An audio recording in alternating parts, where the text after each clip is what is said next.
don't think you're sleeping. Come back in an hour. Need sleepy. Please go away. Let me sleep for the love of God! It's now time for the Billy C. Morning Show, part of the Billy C. Boxing Network. Interact with the show at BillyCBoxing.com. And we're coming to you live from the Billy C. Studios in Lake George, New York. I'm Bill Calogero, and it's time for the Billy C. Morning Show, fan-driven Friday. Billy C. Morning Show. Today's show is being brought to you in part by Sal's Neighborhood Pizzeria and Italian Restaurant, located in St. Simons Island, Georgia, the Golden Isles, if you will.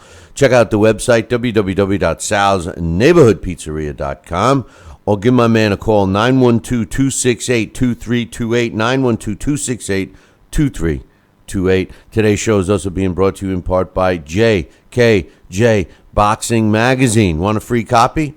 I'll hook you up. Just visit our website, www.billycboxing.com, and click on the JKJ Boxing Magazine cover, which is located on the right-hand side. And finally, today's show is being brought to you in part by my book. What, you sick of hearing about that? Well, then buy 5 or 6 copies, all right? I mean, that's all you got to do. Tom Molyneux from Bondage, the baddest man on the planet, is available right now where all good books are sold, and you can literally get a copy of it right now by visiting barnesandnoble.com or amazon.com. It's a must-read for all boxing fans, and I got to tell you what, it's a must-read for anybody, because it covers American history, of course, boxing history, but most importantly, Black American history. Tom Molyneux was ripped off during his era in the bare-knuckle days because of the color of his skin, and he's still getting ripped off today because of the color of his skin. Find out why. I have a crusade going on right now to right the wrong that took place with my man Tom Molyneux. Read the book. Find out what I'm talking about. It's a quick read, and it's well worth a few bucks that you're going to pay. Hey, listen, you want a signed copy? I'll hook you up with that. Just visit our website, www.billycboxing.com, and click on the book club section and follow the directions while you're in there. Check out some of the other great titles we support in our book club. So, it's Friday. Fan-driven Friday. We're going to open up the phone lines in a little bit. I got a couple of topics to talk about.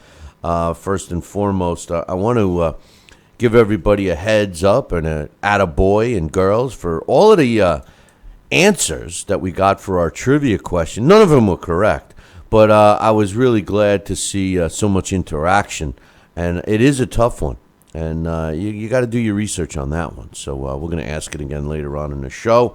Manny Pacquiao, we talked about yesterday. HBO dropping him, kicking him to the curb.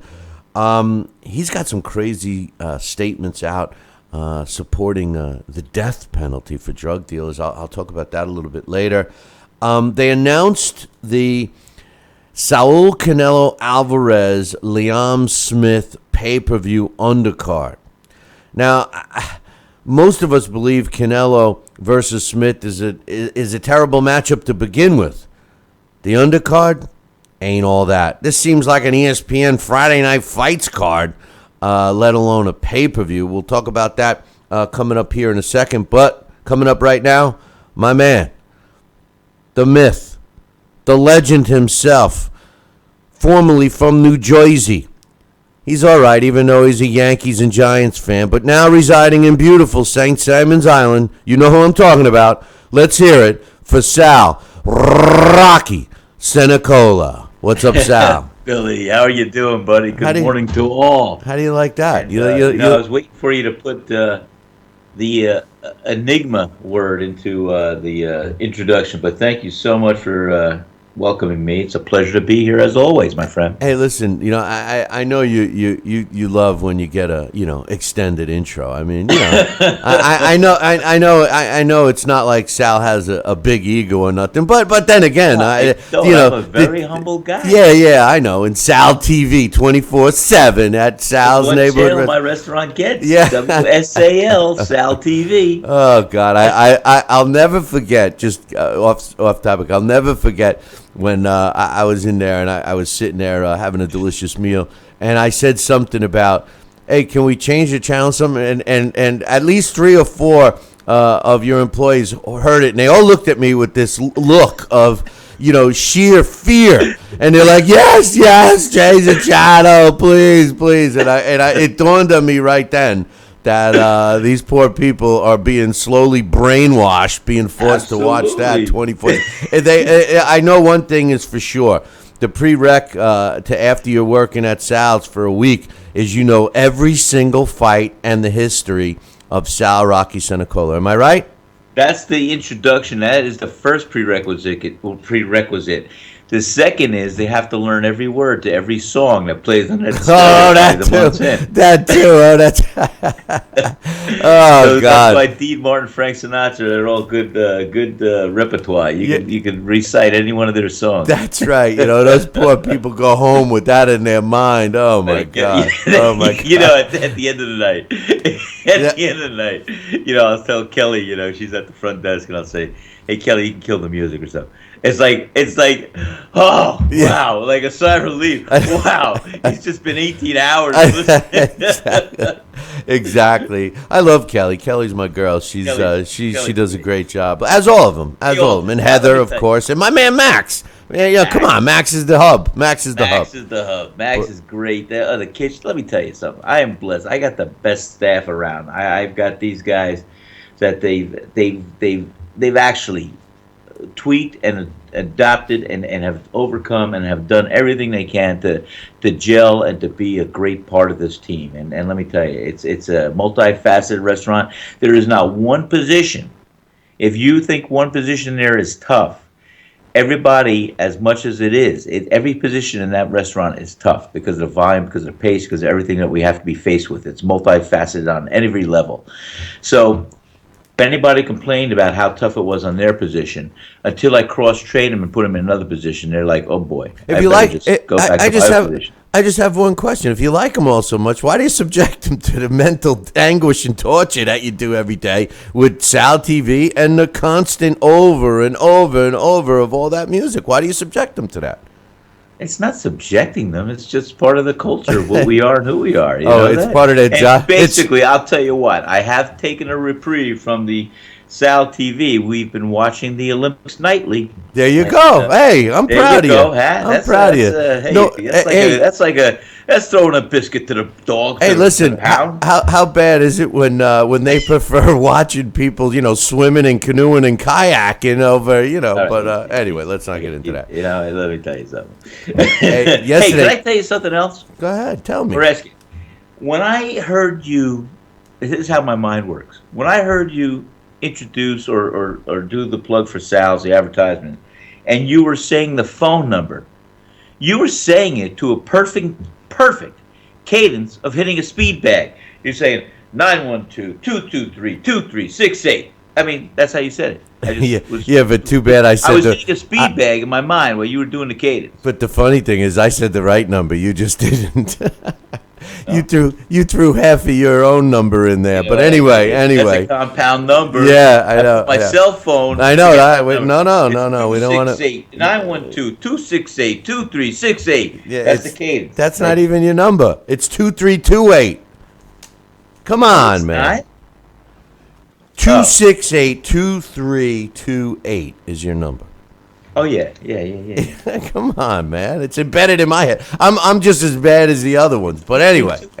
It's man. They announced yesterday. They announced the undercard for Canelo Smith. Now, Sal. Yes, we've been talking about and beating up some of the pay-per-views of late. And HBO announced that they're kicking Manny Pacquiao to the curb. And they're focused on Triple G and Sergey Kovalev, especially Sergey Kovalev going up against Andre Ward in the fall. It's the big fight for HBO. But in the meantime, we're going to be seeing Saul Canelo Smith taking on Liam Smith. I'm sorry. I would say the same thing. His last name's Alvarez, right? Saul Canelo Alvarez taking on Liam Smith. Sal Alvarez, forget about it. Saul, and it's taking place at Dallas Cowboys Stadium. But here's the thing. we've been critical of Alvarez kind of taking an easy path, taking a layup fight, which, no disrespect to Smith, but this is not going to be a tough fight for Canelo. And then it being a pay-per-view, and this is all on the heels of Canelo saying, us Mexicans don't F around, we fight anybody, blah, blah, blah, blah, blah. And then next thing you know, he throws his championship belt in the toilet and takes on Liam Smith, rather than fighting a real fight against Triple G. But so we only hoped, and we kept our fingers crossed, that we would get treated to at least a competitive undercard. Well, the undercard is not that great. Now, Gabe Rosado, who they offered to fight to take on Billy Joe Saunders, who's actually a middleweight titleist, who we were hoping was going to possibly be on this card so that he would maybe set up a fight with Canelo. He wouldn't take anybody that had a pulse or even a heartbeat that was, under 75 years old, and ultimately they kicked him to the curb. Gabe Rosado was one of the guys that they had offered to Billy Joe Saunders, and, he ran like a scared little bitch all the way back to England. So Gabe Rosado's still on the card, but they're putting him up against Willie Monroe. Now, no disrespect to Willie Monroe. I like him. I like his team. I'm close with the team. But I don't think he's a pay-per-view attraction. They got Rosado against Monroe. They got Jojo Diaz, who's still up and coming at 21-0. He's going to be taking on Andrew Cancio. And Oscar De La Hoya's cousin, Diego De La Hoya, who's 15-0, is taking off Luis Orlando Davali, who is 22-6 in a 10-round fight. Sal, this is hardly worth pay-per-view dollars. To say I'm disappointed is understatement. What's your thoughts? You just said it. I mean, like I said, pay-per-view is a certain level in my mind. You're not just being presented an HBO fight, a Showtime fight, or a network television fight. You're looking to go out of your way. People go through the path of least resistance. That's natural. And now you're going to take the path. You got to purchase a fight. You're going to see it.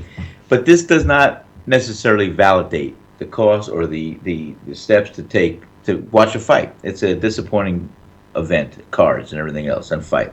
And I don't think it's going to be much of my time or anything. Well, watch it. Of course, I'm going to watch it, but I wouldn't invest in this fight. Well, I'll tell you right now.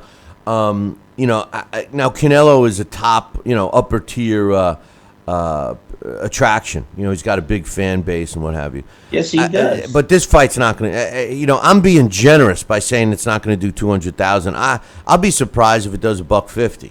Tell you the truth. We still got to get the final call on the numbers for the fight that we bet the under and over 150 or so. I mean, did we ever get the numbers and stats on that? No, but it was well below 150. It wasn't. It didn't even hit 100. I know. It was around 50,000, under 70,000. It was, So, but they didn't. They never did. They never did release. They never did. They kept that hush hush quiet. I'll tell you what. Like Hillary's campaign. But I think I didn't say that, did I? No, you did. You did. That was a Freudian. But I think the Canelo mark that we're going to try and bet the over and under should be about 125. Well, in all fairness to him, the over under we should boost it up to $150 because. Yeah. To be honest with you, Canelo, just because of his name and his strong following in Mexico, he's going to do 100,000 because the people are going to pay for it, even if he was fighting me or you. But he should be, for a guy that's acting like he's the, because remember, they bill him as the biggest name in boxing right now, active. Well, they do. And for the so-called self-proclaimed biggest name in boxing as of now. He should be able to do 150. I mean, I don't know. I got a couple of emails. Then we're going to open up the phone line, Sal. This first one's from my main man, and I love his wife. But my main man, Brett from Canada, who, by the way, my man Brett, great guy, and he's got a beautiful family and everything else. But he's going to resend me some info where he gets to watch the show on TV through a service that I forgot. He emailed me, and it's somehow through YouTube that he watches on the big screen. And he says it's great. So look forward to that early next week. I'll give you guys a heads up. Maybe you're already watching it there. Maybe it's just something I don't know. But anyway, my man Brett says, I'm shocked that HBO would make such a poor business decision and drop Manny Pacquiao. According to Bob Arum, the contract is terminated and he's now a television free agent. I believe that Showtime is going to pick him up, and very soon. It's a poor business decision because you don't let a cash cow go, and Manny Pacquiao still draws fans and generates revenue. I agree with Brett 100% on that, Sal. It is foolish to let him go, and he still does draw. He's not at the same level of his career he was several years ago, but he's still a big name, bigger than anyone else who's active today, and quite arguably the only guy that can draw more than Manny Pacquiao really is Floyd Mayweather, who's retired. So, I'm a little shocked at it myself. So I agree with Brett. He goes on to say, apparently HBO's reasoning is that the fight is too close to November 19th date of Ward Kovalev. That's a very weak reason at best, because fans wouldn't mind shelling out money for both fights, especially when Canelo's pay-per-view fight is not going to do well. The real fans will save their money for November. Keep up the great work, guys. I agree with Brett, and there's been some stuff in the news. My man Coach forwarded me an interesting article about Manny Pacquiao. It was written by Russ Bengston, and basically it goes on to say that Pacquiao, who's an elected official now in the Philippines, is supporting the also elected Senator Rodrigo Duretti, who's the president. And this guy is the guy who has publicly accused people of he also referred to people as gay sons of bitches. And this guy, I was shocked to hear that he got elected. But he's for the death penalty for drug-related crimes.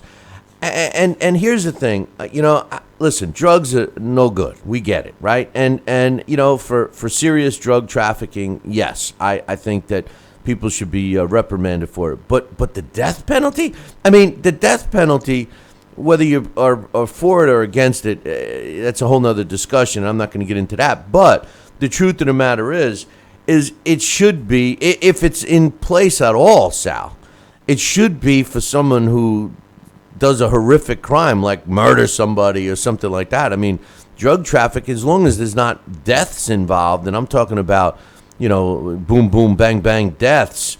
I mean, people that do drugs, it's like what your mother used to tell you. If Johnny told you to jump off the bridge, would you? I don't know. And Manny Pacquiao supporting that doesn't look too good for him, I don't think. Well, let me ask you this. When he says the death penalty, on what level? I mean, are just drug dealers for pot or heroin, or I mean, what is there any outline? Is there any class? Is there any tier that he's calling for a death penalty for? Well, he said, across the board. He said, well, he was referring to drug dealers, and he gave a speech, and he cited that it was an urgent need and action due to their nation's, the Philippines, rampant drug problem. He said reinstituting the death penalty, which had been repealed in 2006, has been what he says a death penalty. Death as a penalty for the crime of drug traffic is what should be held. He says the death penalty is lawful, moral, and a sanctioned governmental action.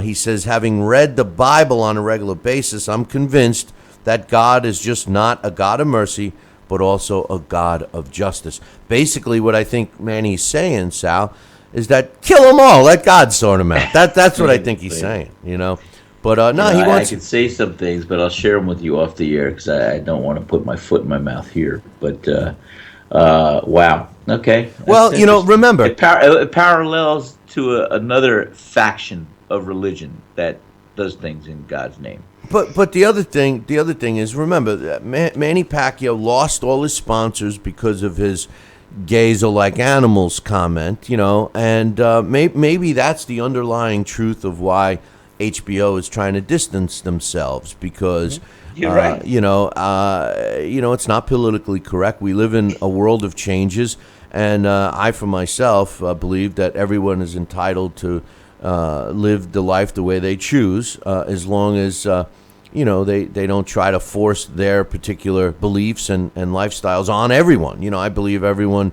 has the right to live and believe what they want. And as far as the death penalty goes, I'm not going to really comment on that. But I certainly don't think that people that are trafficking drugs, unless they're killing people, should not be even considered for that. I'm sorry. Well, And I'll tell you what. Unless it was your own child or something else, I could. Let me tell you, I'm not saying I'm far behind Manny's idea of how, which, and when, but I mean, you'd have to be a repeat offender. You'd have to be something else. I mean, we got to get some of these guys, these bad guys, off the streets. And you know what? When you look at what they're doing and how they're doing it, and the whole system, like here we have our borders.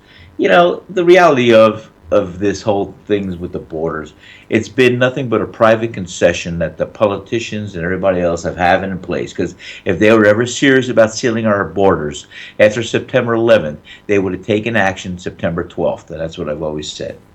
well, that's a whole nother issue. No, it's a whole nother issue because It's a whole nother issue. The United what I'm States saying is you want to be extreme, and the last thing I ever want is some loser drug dealer who's driving around a Ferrari, showing this, showing that, trafficking drugs, getting into my son's school system or something else. No, that's a totally different situation. But even if he did, he deserves the death penalty. I mean, listen, it's no different. First of all, as far as our borders are concerned, The second time. the United States of America is based on people being able to come over to this country and get a chance at a free life. Okay, that still should be in play. The issue with border control is that people need to come over here through the proper channels. That's the issue. Some people believe that they should just be able to sneak over and that's it, which is not the case, but in my opinion. But as far as, obviously we're off boxing, but as far as the drug trafficking, listen, what's so different than, in the 20s when they were bootleggers? It was the same thing. They was offering an illegal product to people that were buying it. They weren't, there was some violence and stuff that wasn't called for. And the same thing with drugs. Don't get me wrong. I am not in any way, shape, or form supporting the drug traffickers at all. But my point is that, especially for an offender of he gets caught with, a truckload of pot. I'm sorry, the death penalty, in my opinion, doesn't match. And even if he had a truckload of cocaine, is he forcing people to do it? There's a fine line between that, Sal. Now, if you're talking about a drug lord who comes in and bombs a community and grabs people and is shooting them up with heroin to get them addicted and then selling, that's a whole different story. But I think you need to prove all of that. I don't know. I mean, to just blanket drug traffickers and say, hey, we're going to give you the death penalty, to me, that's a pretty stupid statement. Well, yeah, I think he was talking more of the drug dealers of Al Pacino and Scarface. Who knows? But, right. Well, the original Scarface. See, the original Scarface was an Italian. Yeah, exactly. And not only was he Italian, they were moving and pushing alcohol, not cocaine. So times have changed. Anyway, let's get out of this topic before I sink any deeper. I want to say one thing, if I can, Bill. Coach hit it in the chat room, and here we were trying to figure out why HBO dropped Manny. Well, you said it just 2 minutes ago. Because of what he did politically to himself when he came out against the gays and everything else. That's a whole cultural divide right there. And good, bad, or indifferent, whether you agree with it or not, guess what? HBO doesn't want anything to do with that. That's a whole bunch of backlash and endorsement virtually by sponsoring and having his fight on HBO is saying to the world that, hey, we're okay with what he said. That's basically it. So we figured it out right there. That's why. Listen, I don't know if that's... I don't know if you can say that. It's not the whole reason why. But you look at the cumulative reasoning behind what HBO did to decide and where they arrived at, we have all spewed out our own opinions of, well, maybe it's because they want to turn a page, maybe it's because they got this, but guess what? Don't ever not think you could throw that into the mix, and that's not one of the other reasons why. Nah, listen. It's everybody's so afraid Well, of being network. no, but everyone in today's world is so afraid. We were talking about it with the topic about rivalries, Yeah. and how back in the day the Irish against the Italians, that was okay, but today that would never happen because everyone's so afraid of not being, quote, politically correct. So if a network is going to drop somebody for voicing their opinion, now I don't agree with Manny Pacquiao's stance on gays and everything else. I don't agree. I just said that I think that people should be able to live their life the way they want. That's my personal opinion. But on the other hand, I'm not going to stop watching him because he's entitled to his opinion. I don't agree with him, but he's entitled to think. It's the same people that are racist. I don't agree with them, but realistically, they're entitled to their own delusional opinion. If they believe that racism is good, that's their business. Do I believe it? Absolutely not. Do I support it? Absolutely not. But let's be real. Everybody can, what's so different of somebody saying, hey, I don't want to be associated with him because, he doesn't support gay rights. I mean, what's so different than saying, hey, I support this guy because he's against gay rights or he's for gay. I mean, isn't it the same? I mean, isn't everybody entitled to their own opinion, at least here in this country? Well, of course they are. And it's like we always said, and like you were hinting on earlier. Guess what? We are a free world, a free country in a sense, and you are entitled to your own religion, your own belief ability, your own core values and structure.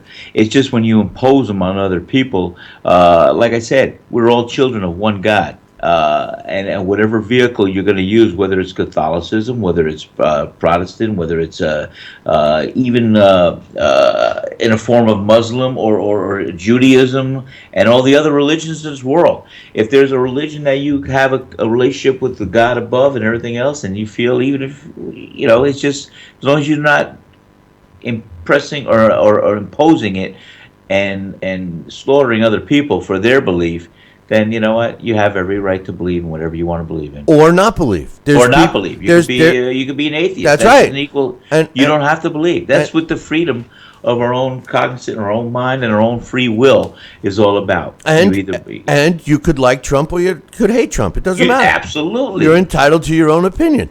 Absolutely. I got my own theory on Trump if you want to hear me later. Not right now. But anyway, we got one more email, then we're going to open up the phone lines because, we're talking about everything but what we're supposed to be talking about today. Let's start talking about boxing. I know. It's kind of crazy. But anyway, Joel says, shortly after you went off the air yesterday, the big fat guy, which I'm not going to mention his name, but everybody knows who the big fat guy is. And no, it's not me, but somebody way fatter than me, announced the undercard for the Canelo Smith card.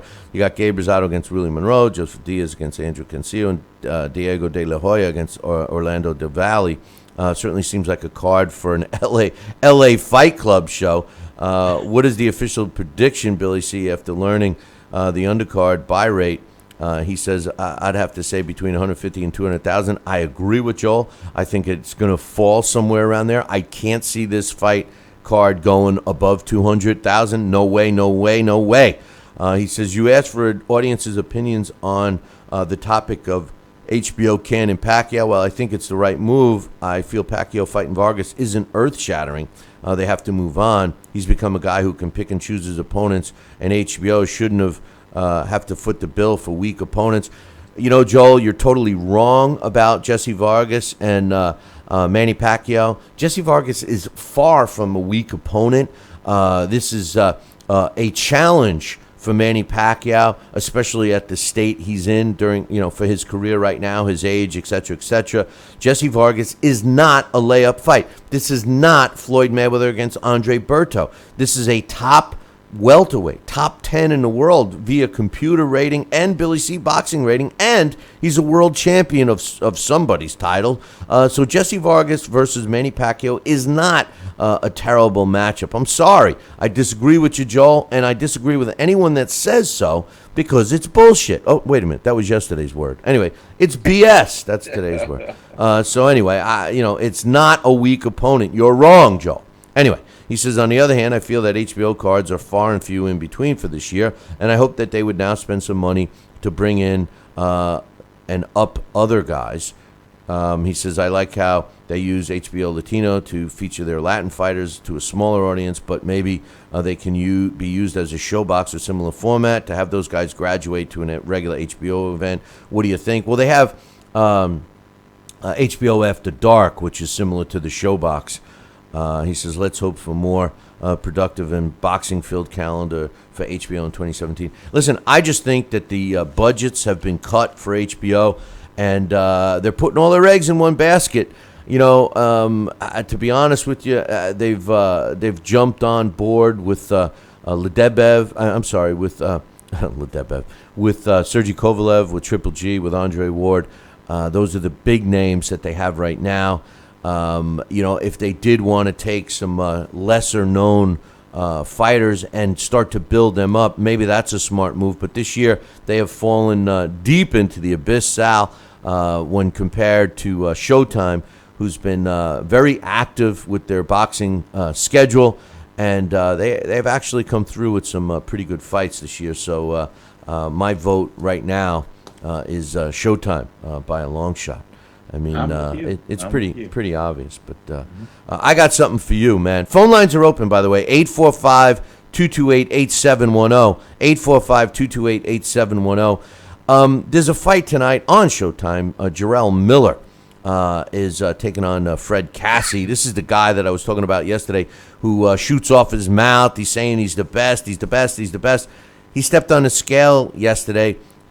Career high, almost 300 pounds, Sal. 296 and a half pounds he weighed. He says, don't let my weight fool you. I'm in good shape. I'm in really good shape. He says, I'm a big fat guy. Oh, no. He says, I'm a big guy, but I'm athletic. I can move, I can punch. I was a kickboxer. I'm not your average heavyweight. I'm not trying to change the blueprint or how heavyweight should be. I'm just being myself and doing my job.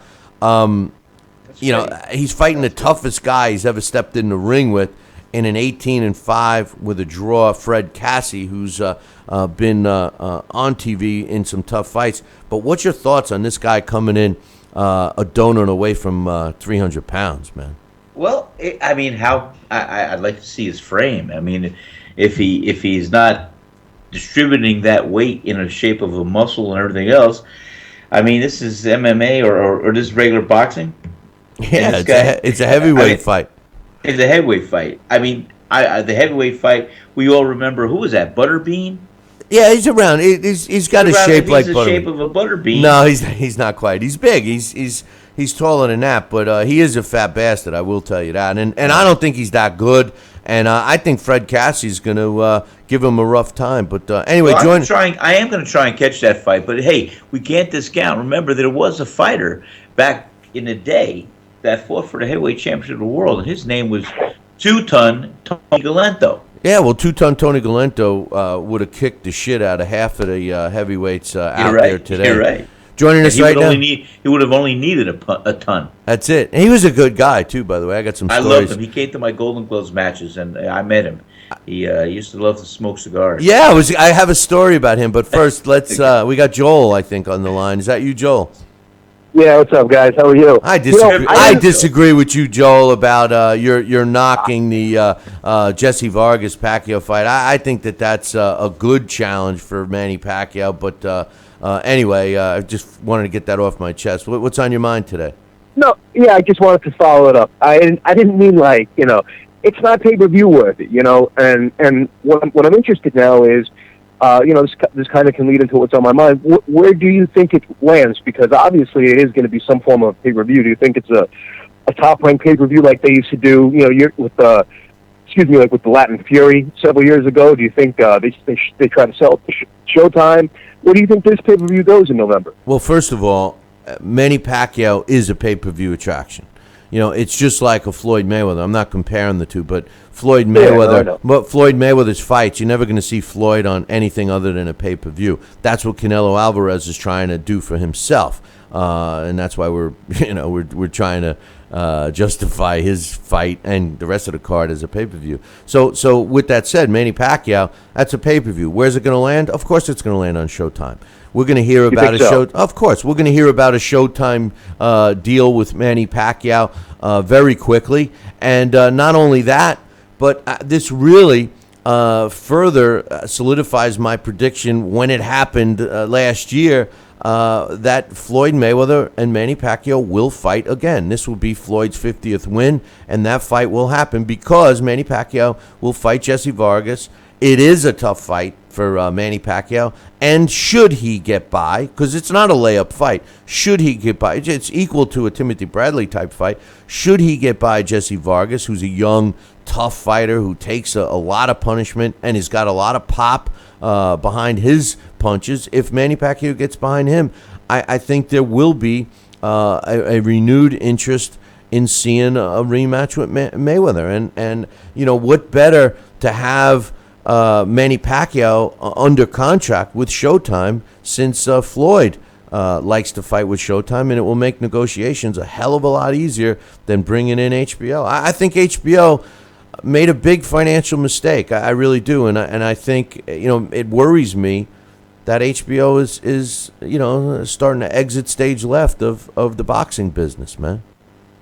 Yeah, I agree, and I also wonder, is this going to affect Bob Arum's relationship with HBO, because you know how he is. I just wonder if he says, "Oh, you don't want my main guy. Maybe I'll bring my other guys elsewhere." And you got to worry about that, because I love HBO's production. I like the commentating a lot more than Showtime. I feel like HBO is more. I've said this before. HBO, I feel like, is a more mature production. I feel like you're really watching something special. But remember several years ago, 2009, 2010, where there was a pay-per-view every month. I mean, now you can't even get an HBO regular card every month from them. It's ridiculous.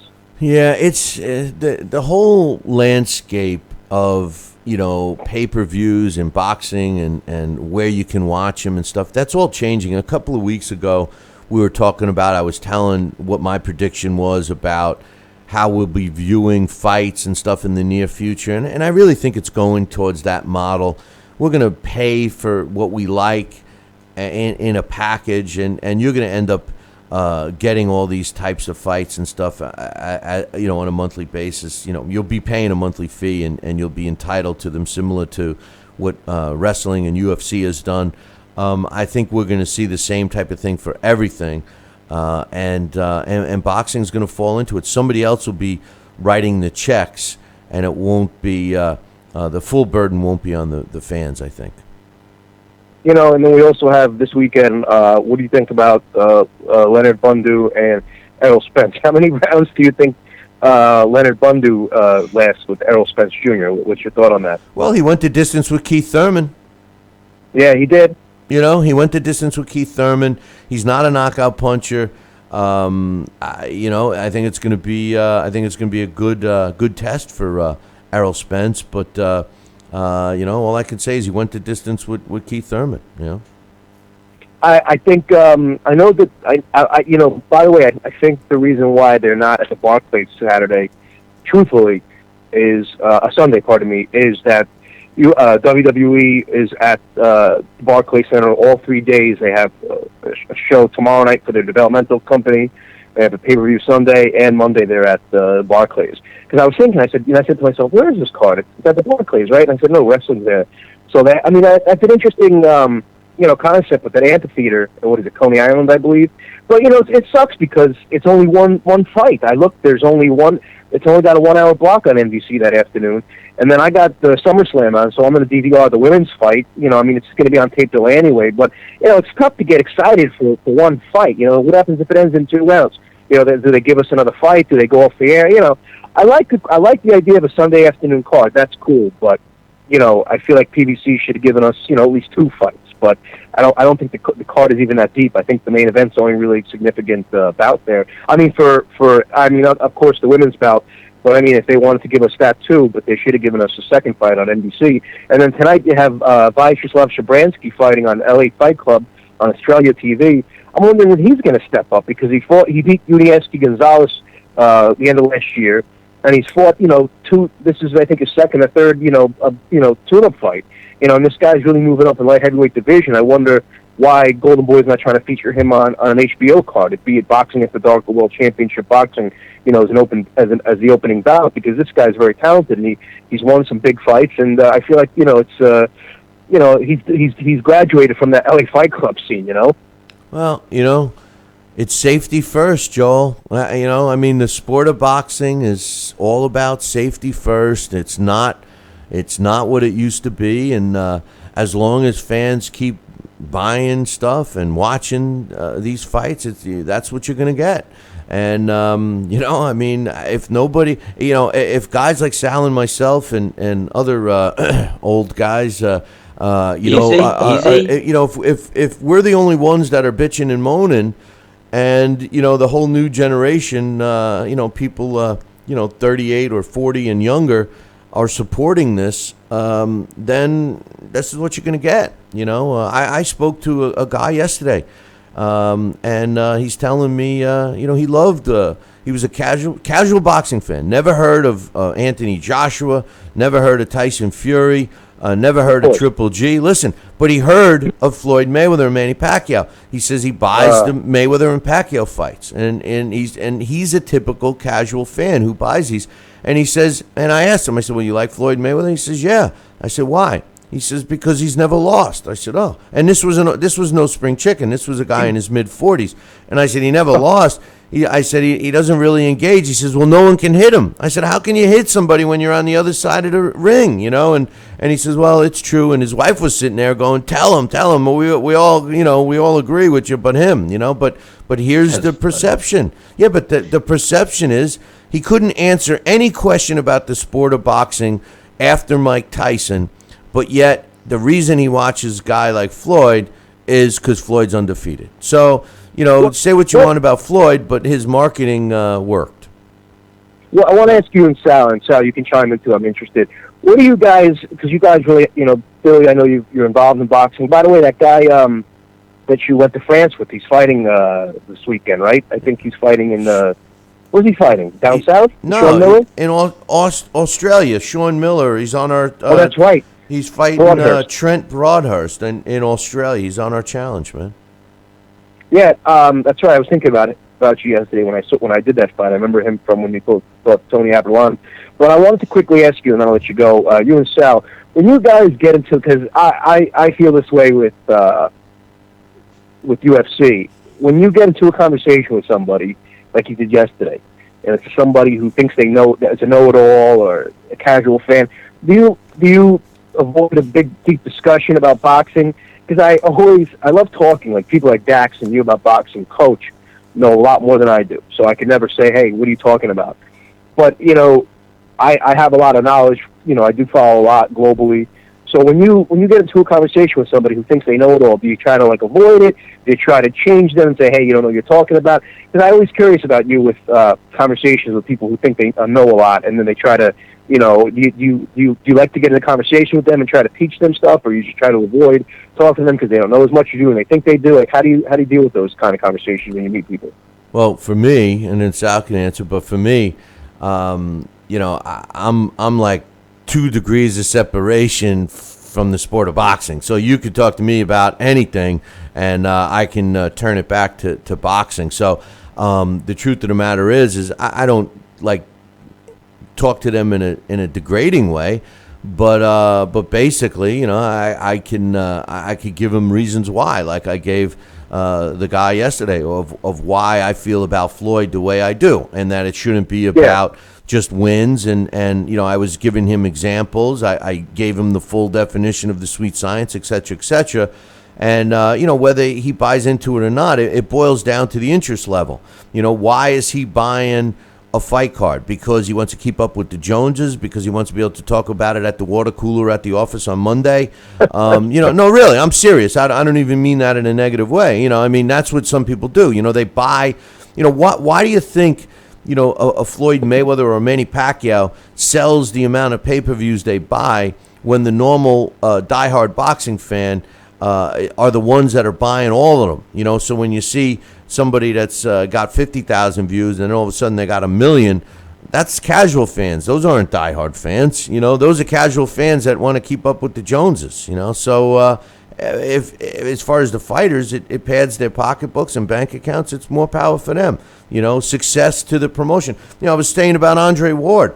People, of course, made it a race issue on social media, making it like, oh, he's a black guy, that's why nobody knows who he is. No, it has nothing to do with the color of his skin. The reason why nobody knows who he the reason why nobody knows who he is because he was involved with a promotional company that didn't promote him. They didn't do their job. Has nothing to do with the fact that he's an African American. Has nothing to do with that. It has to do with promoters. Promoters, I've said this years ago.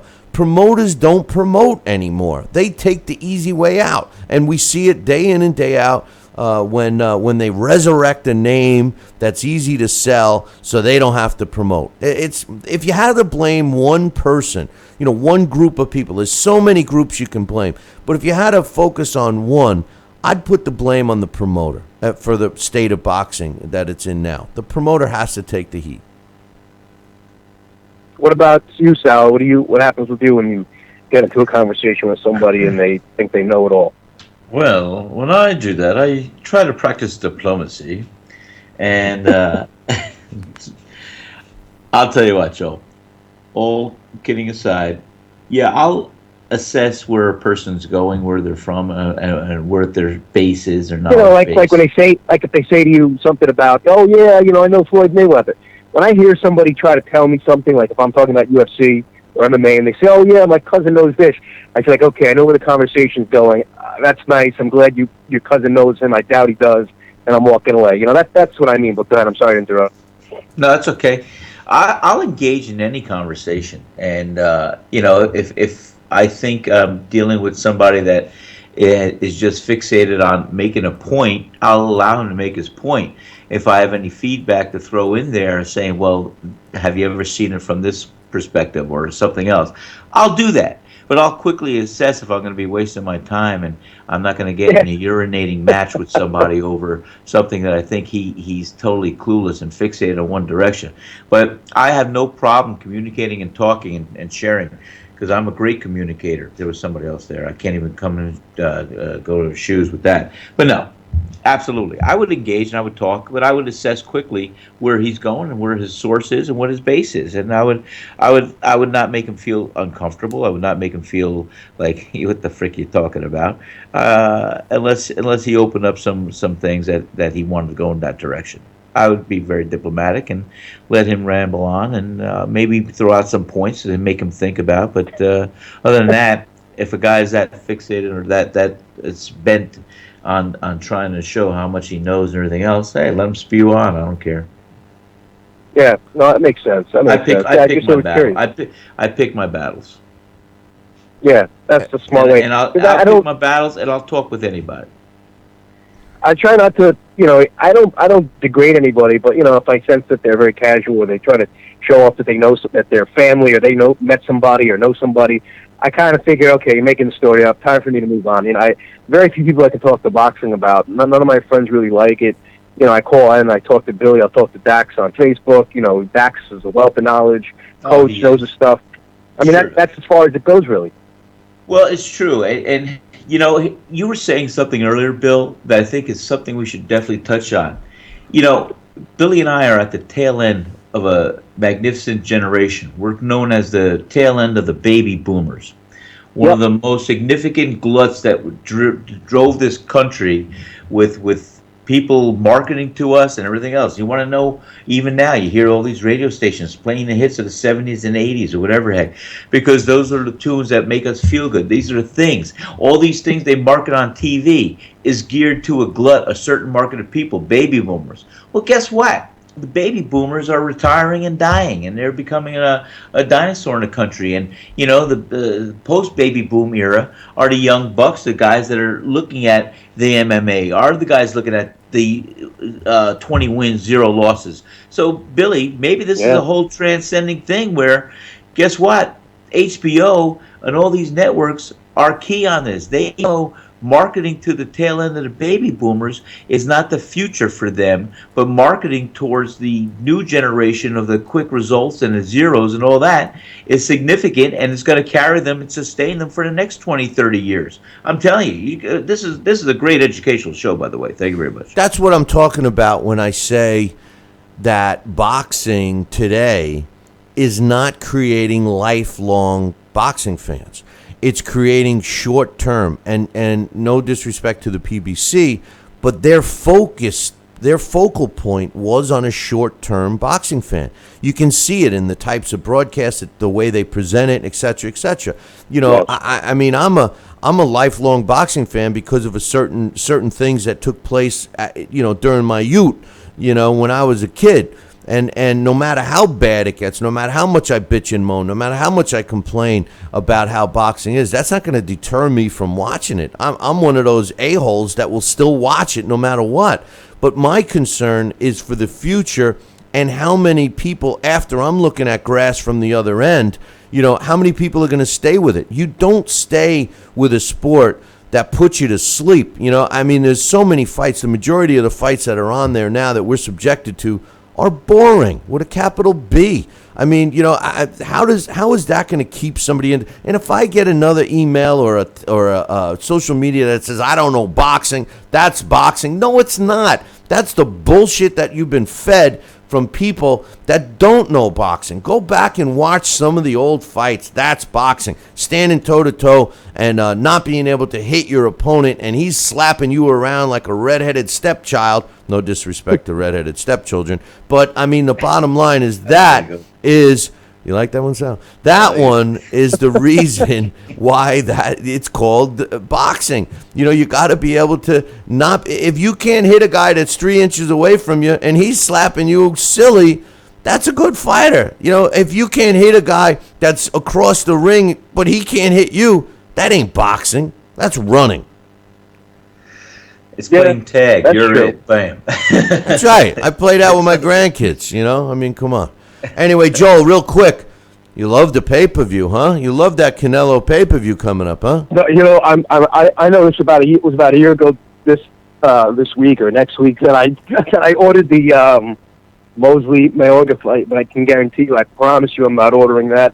I'm just not interested in, I'm actually more interested in Gabe Rosado and Willie Monroe than I am the main event, and I hope Rosado wins because he's one of my favorite fighters, but I feel like Monroe's too slick and might beat him. But yeah, that's just the other fights are, Coach said that I think it was Coach said in the chat room that Del Valle is going to be a tough fight for Diego De La Hoya, and I agree with that statement. He might be in a little deep there. The guy has 2 losses. He's fought some names, but yeah, I just can't get excited. And I think they have Jason Quigley on, who fought James De La Rosa in his last fight on the undercard of, Amir Khan and Canelo Alvarez in May. I think that's off TV. So it's just not very, it's a very weak card. And I think that the problem is Canelo, they just think, Canelo's a big name, it'll draw whatever. But that's not the case for the real fan. And I agree with, like I said in my email, I really strongly feel it's what you and Sal say, it's 150,000 at best. Yeah, well, I think they'll be lucky if they do more than that. I really do. And it's going to be a humbling experience for Canelo, who's, believing, I think, the line of crap that Oscar's given him, and, they're critical of Floyd cherry picking and doing this, but he's doing the same thing. If the guy never said, us Mexicans don't F around, we'll fight anybody. I'll fight Triple G right now, step in the ring. If he didn't say all of that, it's the same thing. Why I didn't like, David Hay, why I don't like David Hay, why I didn't like Lennox Lewis that much. When fighters talk smack and don't back it up, then they're just talking smack and they're nothing more than a BS artist. It's the guys who talk smack and back it up that I respect. Bingo. Exactly. What's your last thought, Joel? My last question is, forget the pay-per-view buys, but what do you think about the attendance, the crowd attendance? I mean, Well, that's a football stadium. Well, I mean, you usually have a football stadium, like when they did Pacquiao and Claudia. I mean, where they had like 30,000 there. But seriously, I think HBO's going to have to do a lot of work in terms of, not getting the screenshots of the empty seats. Well, you know something? This is again falls on the promoter, because the promoter cut a deal with Dallas. Jerry Jones and stuff? With Jerry Jones. They cut a deal with the whatever pay-per-view they're going to be on. So the promoters guaranteed their money. They don't give a crap if one person shows up. They're getting their money. They're getting their money. If it was all based, let me tell you something. If back in the day when there weren't other revenue streams of money and the only source of revenue was from ticket sales, that's when promoters promoted. Because if people didn't buy a ticket, they weren't making any money. They weren't making any money. That's why. And that's why I say back in the day, in the bare knuckle days, they used to have 5,000 and 10,000 people show up to fights that didn't have a date, location, or a time on the ticket. Now that's right. promoting. How do you get that many people? So a lot of the burden and blame has to be on the promoter of today. Has to be. And that's why, Bill, I think Don King's going to go down in my annals as far as one of the best or greatest promoters in my lifetime. Bob Arum, but I think Don King, you saw him. He was raising his rattler, and he was promoting these fights. He was creating the interest. He was giving it a title. He was giving it a name. He was giving it a something positive to look forward to. So it was neat to see how he worked. He was a master. Well, what he did is he. Hey, Joel, thanks for the call, my man. We look forward to guys, you. Have a great weekend, you guys, and I'll talk to you both next week. Enjoy the fights, brother. Joel. Take care. Thank you, guys. Take care. Bye. Joel is a pretty great fan that we have. I love the kid. But anyway, as far as Don King goes, what Don King was successful at is Don King made you believe that if you did not buy a ticket or buy a pay-per-view that he was doing, that you were going to miss out. He made every show appear to be an extravaganza. And that is what promoters do. Now, everybody, when they mention to me about Don King, he ripped all the fighters off. What he did. That's all that comes out of their mouth because of what you say. Media. The media stimulates those stories and everything else. Of course, he's not the nicest guy. The guy did 7 years for murder, for God's sakes. He was, he's not a nice guy. But nobody is in boxing. Everybody in the sport of boxing, well, not myself, but most people have, kind of got the better end of the deal, let's say, at times. But I'll tell you what. But it's true. I just was in a conference room with my old attorney. God bless him and rest his soul. He was one of my co-managers when I was involved with Stallone, Richie Giacchetti, and my father, a couple friends, and there was a great attorney out of Cliffside Park, New Jersey. His name was Nick Giganti, and he had an associate, I think, Mike Maggiano. But Nick would sit me down, and he'd try to see, talk boxing. And he would sit me down. He said, "Sal, boxing is a game. You lie down with the dogs long enough, you're going to get some fleas." Because it's a dirty game. It's always been a game that, you have to be careful. You have to make the moves. You got to see who you're going to go in bed with. And that's the truth of the matter. I mean, it's unlike any other sport. Each sport has their own unique, multifaceted composite, but boxing is in itself a game that you got to be careful how and who you deal with. Well, when he said that is one thing. So when Chicky Ferrara gave me that lesson, which I've said on the show before, excuse me if I'm being redundant, he said, "Sal, we're all bad. The promoters, the managers, the trainers, we're here forever. We're going to take you and make you a commodity, and when you're done, we get another one. So you got to align yourself with the best of the bad because we're all bad." And, those are things that were life lessons right there. You got to be careful. During the life of the guy I wrote my book on, Tom Molyneux, which was, 200 years ago, when you read about it and you read what the promoters did and how the people around Tom Molyneux who were supposed to be looking out for him, even a fellow freed slave and a guy named Bill Richmond, how he, treated Tom Molyneux in terms of taking advantage of him. Even though it was 200 years ago, the basis was not much different than what we have today.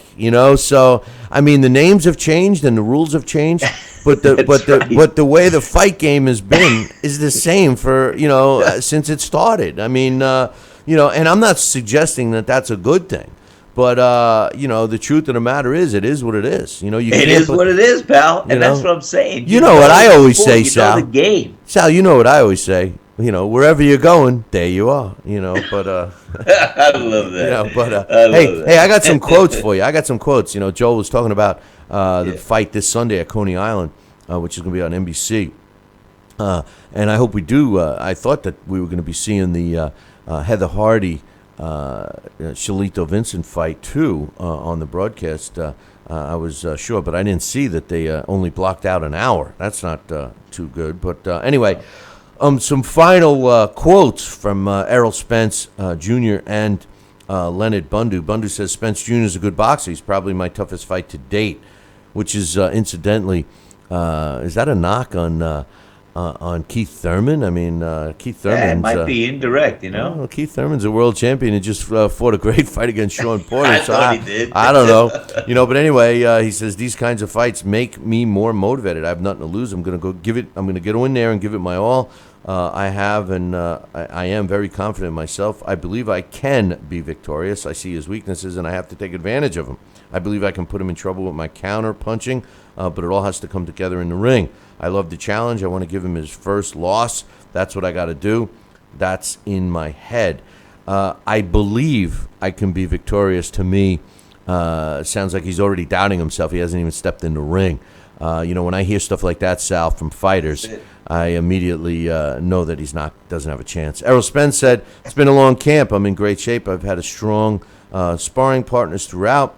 Bundu is a very good fighter. He's experienced. He's technically sound. But he can be awkward. We went up in the rankings trying to find an opponent. A lot of guys didn't want to fight me, even in an elimination fight. So I want to thank Bundu for taking this fight. I'm not worried about what's going to happen next. I know what's next if I take care of business. If I win, I'm guaranteed a chance at the world title. I want that title sooner than later. What he says is one of the negatives of this sport, people that don't want to fight. Now, the truth of the matter is they may have turned down the fight because there wasn't enough money involved or whatever. You never know what the whole story is. But in a nutshell, Sal, that's what we get a lot with boxing in 2016. Fighters that don't want to fight. Well, again, it's my old favorite saying is, it's a lot of the fluff without the stuff. Yeah, no doubt about that. It's going to be interesting. There are a couple of fights this weekend worth watching, and one for sure tonight on Showtime, Jarrell Miller against Fred Cassie. No disrespect to Jarrell Miller, but I want to see him get slapped around pretty handedly by Fred Cassie tonight, and the reason is because of what I said earlier. I can't stand fighters that talk smack when they really have nothing to back it up with. Jarrell Miller has not fought anyone of note, Sal. Not anyone. As a matter of fact, Fred Cassie, who was brought in as an opponent and gave some really tough fights and was arguably robbed in the Chris Arreola fight, is the best opponent that Miller has faced. Miller's calling out guys like Tyson Fury and Klitschko and Anthony Joshua and all of this, saying he's better than all of those guys, Deontay Wilder.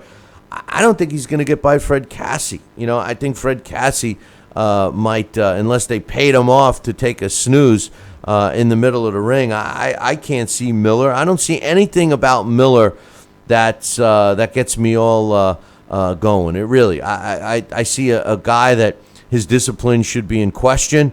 He came in a donut away from 300 pounds.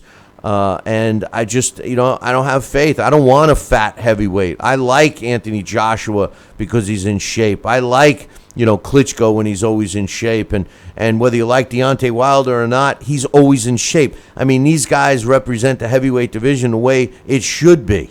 You know what I mean? Yeah.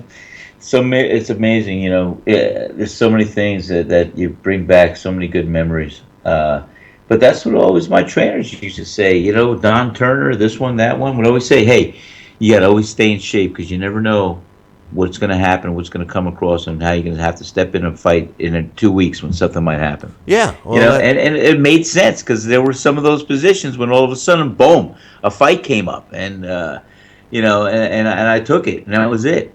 Well, joining us right now with his gigantic numbers on his phone is my man. Yeah, I know that name. My man, the main man, the myth, the legend himself, the guy who does a great job breaking down fights.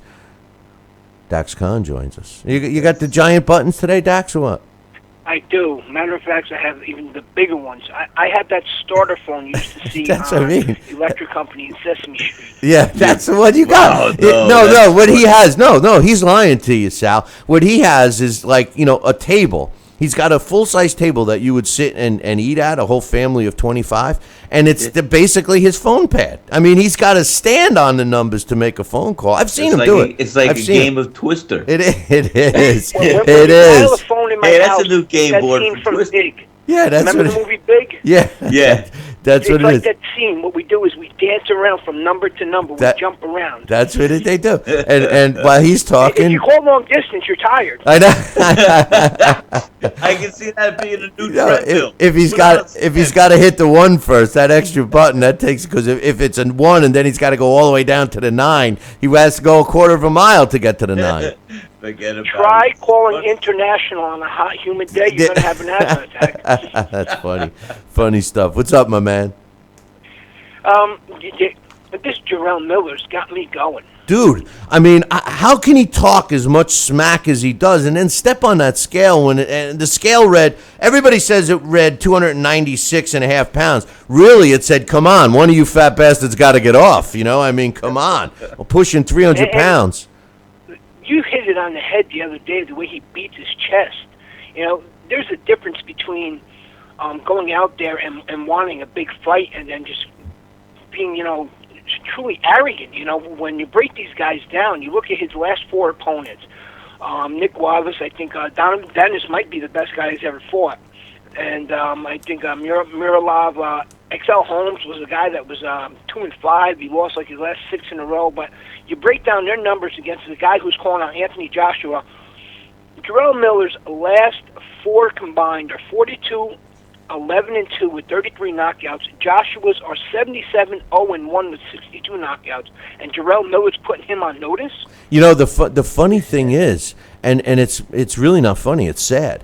Jarrell Miller is a prime example of what we've been talking about for months, about how the perception of a younger, or I should rephrase that, a new boxing fan, somewhat new, how they would perceive a fighter. If they look at Jarrell Miller and they see, his undefeated record and they see the knockout ratio, I mean, he's 17-0 with 15 knockouts. The initial thought is, oh, this guy must be good, without even looking at his opponents. Then if they even believe some of the crap that's coming out of his mouth, it's very disheartening, man. They were talking about MMA in the chat room, and Johnny Blaze brought up a good point, saying, some of those big guys, they may not have that fighter's body, but they do train. In MMA it's a little bit different because those guys are able to take advantage of that robust body on the ground, and that body kind of helps them in terms of when they're doing their stand-up and absorbing those punches. In boxing, the cardio is totally different, and you're moving around all the time, and you don't have that opportunity to lay down and get that rest. So that's where, in boxing, that's totally a disadvantage. Even at heavyweight, they come in at 300 pounds. That's ridiculous. And that's not even on fight night. You got to realize, after that weigh-in, he went back to the room and he ate. Well, I heard that he was at the buffet. They finally said, here's your money back. Get the hell out of here, So he wasn't in Verona, right? No, they're fighting in Rochester. Yeah, they're fighting at the stadium in Rochester. But I was going to say Verona's got a hell of a buffet. They do. And they have a big picture. Turning Stone has a big picture of Jarrell Baby Miller with a big red X through it. He's not even allowed in the buffet, But did you ever see that movie, Remember the Titans? Yeah. And in there, as they're winning the games, they got that one little diner that says Titans Eat Free, and then they show them in there, and they're just like clearing out the house. And the next day, after the next game, there's a sign in there that just says Titans Eat because they cross out the free. Yeah. That's what they did to Jarrell Miller up at Turning Stone. Yeah, they wouldn't even let him in a buffet, but it's a shame. And I hope Fred Cassie is in shape and wants to win, because if he does, and he's not just going in there for a few bucks, because the promotional team that he's fighting under for tonight's event, I know don't really open up their checkbook. So I hope Fred Cassie makes the best of this opportunity, because an upset win over Jarrell Miller will definitely put some coin in Cassie's pocket for his next fight. And remember, this guy's been in with some tough fighters, Dax. Yeah, Fred has been in with tough guys, and you hit it on the head before. Even though it wasn't the best version of Chris Arreola, he kind of got robbed in that fight. I was a bit disappointed for Fred Cassie.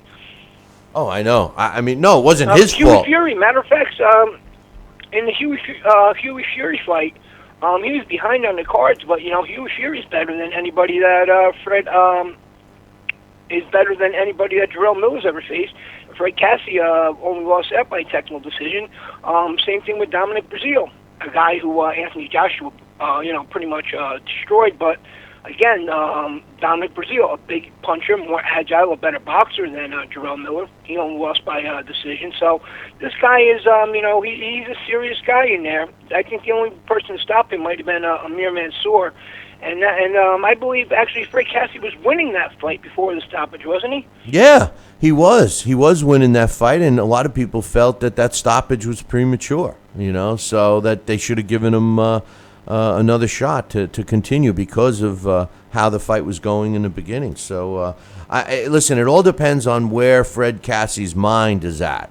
If he really wants to take advantage of this opportunity, I think he's going to come out on top. If he's in there just to go through the motions, then Jarrell Baby Miller is going to beat him and then pound his chest saying that he's the best, which is a joke. When you get screwed enough on the cards, I think sometimes it puts guys into that mentality. Even though they want to win, they get that that opponent mentality where they're saying to themselves, if they're not able to stop the opponent and the fight is close, they're pretty much just saying to themselves, you know what, I'm not going to win this on the cards, and I'm not going to stop this guy. Let me just put on a good show. You ever think that happens, Sal? Well, I think it has happened, and I think it will happen. It is what it is. It really is. And but yeah, I don't know. And this Saturday, I think the ladies might make it on there. You think so? Sunday. I think so. Errol Spence is going to walk over Leonard Bundu. I'm excited to see Errol Spence. I want to see him what he can do in this fight, and I think he'll showcase and he'll do a good job. Bundu's a versatile guy, but Errol Spence is really talking about people putting a division on notice. This is a guy that's doing that. This kid, but he's doing it, in the ring like he's supposed to. He doesn't get enough credit for that stoppage over Chris Algieri. I mean, Ruslan Provodnikov beat him up. Manny Pacquiao dropped him more times than we can count. But, Errol Spence literally just dismantled Chris Algieri. And then Leonard Bundu already sounds like he has the opponent mentality inside him, huh? Yeah, and that's what I was saying before. I think I can be victorious. Right off the bat, when the fighter says that, it's over. It's over. Bill, as soon as you hit it on the head too, as soon as he says, "I think," you know what? Don't. No, that's he's done. He's not going to win. Yeah, no, it's over. It's over. I mean, I think I could do it. I'm going to try my best. I'm going to give it my all. Those are all indicators that the fight's over, man. I mean, it's the guys that have that sense of calm, like they know something that you don't, and their confidence level is so high. Those are the guys you got to worry about. I always point to the look on Evander Holyfield's face when he was walking out to fight Mike Tyson in the first fight. No one gave him a chance, including myself, except when I saw his face. I'm going, man, he looks confident. What the hell does he know that we don't know? And the rest is history, So, similar. It was unlike the face that Michael Spinks came out to fight Mike Tyson. I mean, the guy was scared to death. They were actually pushing him to the ring, but... When Tyson came out to fight, it was... Do you remember the movie Unforgiven? Yeah. Remember when you got English Bob is there with his writer, and you have Gene Hackman and all his guys are coming in, and the writers he's asking what's in the bag, and the writers are going to reach in there, and all of a sudden they all cock their guns, and then they show the guy and the urine just running down his leg down to his feet. Same thing in the movie Gladiator when they're all coming out there the first time for the into the Coliseum, and they got that one guy. He's just everybody there is kind of nervous. You got the one guy, and the urine is just running down their leg, and that's pretty much what happened. With Tyson opponents. Yeah, well, most of the time, and same thing with Sonny Liston in his day. Fighters were, they were already beaten mentally before they got in the ring, and what Evander Holyfield showed us is that, and actually James Buster Douglas with Mike Tyson is. He's beatable. He's a human being, and as long as you don't start off with 2 strikes against you going into the fight, you got a chance. And hopefully Fred Cassie has that mentality tonight. We know that Leonard Bundu does not for the weekend, and we'll see what's happening. But hey, Dax, before we let you go, one question. I thought Heather Hardy, Shalito Vincent was definitely going to be on the broadcast. Joel called in earlier and made it sound like they're only guaranteeing the one fight on the live broadcast. Is that true, or did he get his info crossed? It was billed and promoted as the undercard. That's how it's been. Not the undercard, but the co-main event. So well, that doesn't mean that. I believe it should be on there. That was one of the exciting things about this fight was the fact that these ladies would be on air and they would be given a lot of exposure, and that's why I have stated so many times how important it would be for women's boxing. So I think it'd be on there, if anything, because of the fact that the winner of this fight should be fighting for the WBC world title after this. So if the WBC has anything to say about it, I think they're going to get on air. Good deal. Hey, just thanks for the heads up, by the way, on the error that we had, and thanks to my man Andre. We're all fixed on BillyCBoxing.com. Now it simulcasts the YouTube channel perfectly. So just FYI. I've been telling you that. Hey, I'll ask you guys just before I go. We talk about guys with a mentality beaten before the fight.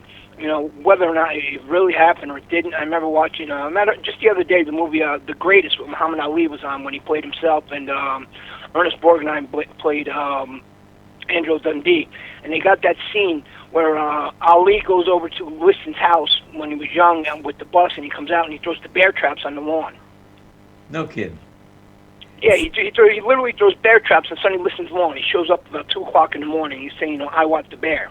Yeah, well, how do you think Sonny Liston would react? That was Muhammad Ali. He was such a great... Listen, Sonny Liston thought Muhammad Ali was crazy. That's the thing. That was the only thing Liston was afraid of, they say, was crazy people. Now, you're a big bad man like Liston, who really was a bad man. Now, you got this 22-year-old kid coming with a busload of people throwing bear traps on your lawn. I think you're defeated before the fight. Yeah, definitely. I mean, let me tell you something. Yeah, talk about you must know something I don't know. But that was Muhammad Ali. No, he was such a showman. He was such a king of psyching out your opponent, and he understood. Angelo Dundee told me one time. He says, and he spoke about that a lot of times. How when they realized that Ali was actually bigger than Liston, and he told me. When we were talking one day, and I asked him about that, he said, there was a look in Liston's eyes that changed when, not only when it was Ali yelling at him at the weigh-in, but when they came face-to-face and Liston realized how much bigger Ali was than him. Wow. Yeah, and like you said, I mean, Sonny Liston was afraid of nutcases and needles. Those were his only 2 fears in life, But, hey, Dax, enjoy the fights. We'll look forward to you next week, brother. Was he afraid of needles in his living room getting rehydrated the night before a $70 million pay-per-view? No, that wasn't Sonny. That was another guy. I'm just asking, was he afraid of him then? He wasn't. He didn't get any. He didn't get needles getting rehydrated. They used to have to give him sleeping pills to take blood from him. We're talking about Sonny Liston. Yes, I know. Yeah, but I know who you were referring to, which we don't mention. Well, I'm just saying, And some of the things in the sport are just, whenever I can take a cheap shot at them, I do take. And I appreciate the cheap shot. You always say, the people who talk the most and don't do anything about it, it's some of the ones that talk the most and they're doing exactly the opposite of what they're talking about. And I agree exactly of what you're alluding to. And I just hope it comes out someday. That's all. I hope it comes All right, out with talk to some everybody proof. next week. All right, brother. Take care. Take care, Dax. Great job. I hope it definitely comes out, and we know what he's talking about. But hey, we had a lot of answers for our trivia question, which is a tough one. So if you're the first one to actually get it correct, because we had a lot of answers, but they were wrong. What former world champion was recruited not once but twice from the audience to substitute for a boxer who wasn't able to appear? Now, it's not it's not a guy. I'm going to give you a hint. This guy fought between 1900 and 1925, but it's not a guy that's a common name from a historical perspective. I mean, this guy was a very popular fighter in his day, but people don't really still talk about him. They do still talk about some of the guys that we got that were answered, like that were incorrectly. Like the one that comes to mind is Jack Johnson. It's not Jack Johnson, But anyway, this guy fought between 1900 and 1925, and he was actually a former world champion.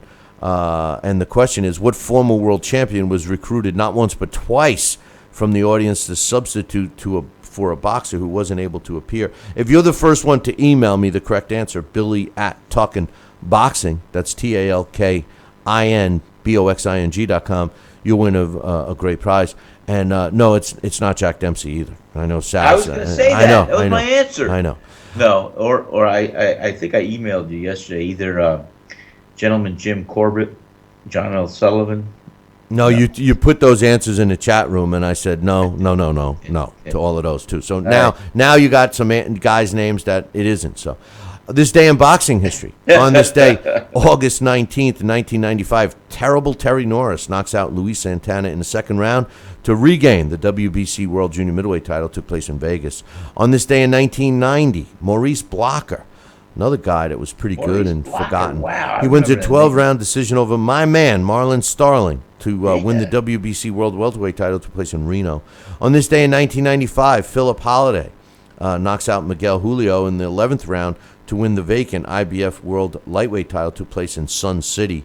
On this day in 1972, Ernesto Marcel wins a 15-round decision over Antonio Gomez to win the WBA World Featherweight title. Took place in Venezuela.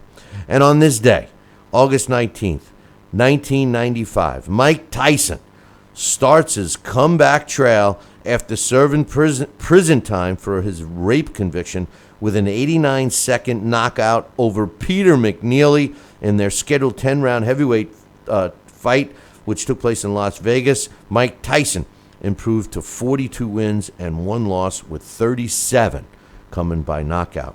And that took place on this day in 1995. Sal, that concludes our show for today. And No more calls in? Nah. Call-ins? And I hope that everybody enjoys the fights this weekend. And I hope that everyone comes back. Now get ready, Sal. I hope everybody tunes in.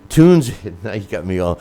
Everybody, I'm so excited to hear Sal's, But everybody, make sure you tune in Monday morning. Same bat time, same bat channel. Until then, whoa. Wait a minute. Time out. You got to wait for me to finish, man. Okay, go ahead. All right? Now I got to do it all over. Make sure you tune in Monday morning. Same bat time, same bat channel. Until then, ciao, baby.